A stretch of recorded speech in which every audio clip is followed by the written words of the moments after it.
নমস্কার, ত্রিলোক শক্তি চ্যানেলে সবাইকে সাদর অভিনন্দন জানিয়ে আজকের আলোচনা শুরু করছি। আজকের আলোচনা কথা প্রসঙ্গে শ্রীরামকৃষ্ণ জীবনী। শ্রীরামকৃষ্ণ আত্মারাম, আত্মতৃপ্ত, আত্মরসে তৃপ্ত, দেহ মন পরিপূর্ণ আস্বাদন। তাকে জেনে হয়েছেন তিনি বিদ্বান, মৃত্যু ভয়হীন। তিনি সেই ধীর অজর যুবা, কালগ্রাসহীন। শ্রীরামকৃষ্ণ বলেছেন, ঈশ্বর আছেন এইটি যে জেনেছে এর নাম জ্ঞানী। কাঠে নিশ্চিত আগুন আছে যে জেনেছে সেই জ্ঞানী। কিন্তু কাঠ জেলে রাঁধা খাওয়া হেউ ঢেউ হয়ে যাওয়া যার হয় তার নাম বিজ্ঞানী। কিন্তু বিজ্ঞানীর অষ্টপাশ খুলে যায়, কাম ক্রোধাদির আকার মাত্র থাকে। সর্ব সমর্পণের পর আপনাকে আহুতি দেন ঋষি সেই ভূমার অনলের। বিশ্ব খেলে তাঁর মাঝে, তিনি খেলেন বিশ্ব মাঝে। সার্থক তাঁর সর্বমেধ, সর্বস্ব সমর্পণ। সমস্ত আহুতি দিয়ে জাগিয়ে তোলেন দেবতা স্কম্ভকে। স্কম্ভ পিছনের ফেলে আসা পথে আর যেতে দেন না। এখন শুধু সামনে চলা, চড়ই বেতি। বিশ্ব যেথায় হয়েছে এক নীর। শ্রীরামকৃষ্ণের কথা অমৃত সমান। চালনিতে ছাঁকা মিহি সোনার ধুলি। যেখানে যেখানে উড়ে পড়ে সেখানে সেখানে ঝিলিক দেয় সোনার বরণ। বেদের ঋষি বৃহস্পতি বলেছেন, চালনি থেকে যেমন ঝরে পড়ে মিহি শস্যকণা, তেমনি মন চালনিতে বাণীকে চেলেছেন ধীর ভদ্রগণ। ভদ্রাশির নিবাস সেথায়, যেথায় পড়েছে বাঁধা শুধুই সখ্যতা।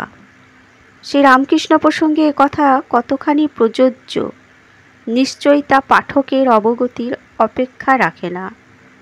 আঙ্গির বৃহস্পতি জ্ঞান দেবতার স্তুতি রচনা করেছিলেন। শ্রীরামকৃষ্ণ কথকতার নৈপুণ্য জ্ঞান স্রোতে ভাসিয়েছিলেন। উভয়ের ক্ষেত্রেই জ্ঞান শব্দ ব্রহ্মের জ্ঞান। শ্রীরামকৃষ্ণ বলতেন, আমি অক্ষর জানি। অক্ষর অবিনশ্বর এবং বর্ণ। জ্ঞানী ও বিজ্ঞানীর তফাৎ করেছেন শ্রীরামকৃষ্ণ অবলীলায়। জ্ঞানী নেতি নেতি বিচার মার্গী। বিচার করতে করতে যেখানে আনন্দ পায় সেই ব্রহ্ম। তিনি বলেছেন, জ্ঞানীর স্বভাব কিরূপ? জ্ঞানী আইন অনুসারে চলে, কিন্তু বিজ্ঞানীর স্বভাব আলাদা।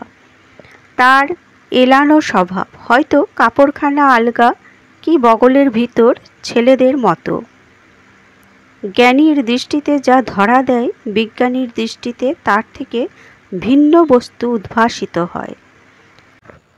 বহু তপস্যার মূর্ত বিগ্রহ শ্রীরামকৃষ্ণ প্রত্যেক দুয়ারে দুয়ারে সত্যর বাণী পৌঁছে দিয়েছিলেন। ষোড়শকলায় পূর্ণ মহামানব তিনি।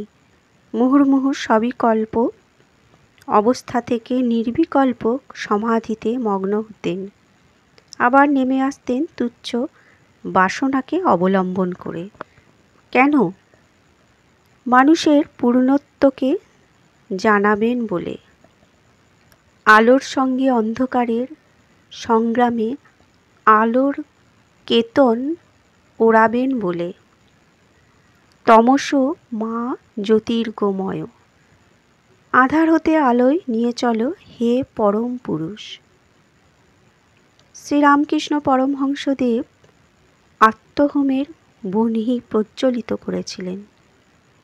সেই বহ্নি আজও ঊর্ধ্ব শিখায় জাজ্বল্যমান। বহ্নির দহনে হয়েছিলেন তিনি এ যুগের বৈদিক ঋষি অঙ্গিরা, বিপ্রোত্তম, দ্বিজোত্তম, পুরুষোত্তম। পুড়ে পুড়ে অঙ্গার, নিজের বলতে তাঁর কিছুই নেই, কিছুতেই আঁট নেই। মহাকাশে উড্ডীন বিহঙ্গ শিশু, হোমা পাখির শাবক, মর্ত্যের অমর্ত্য শিশু, অক্ষয় অব্যয় সর্বতাতি অক্ষর, পরম ধন পরম হংস। আজকের পাঠ এ পর্যন্তই।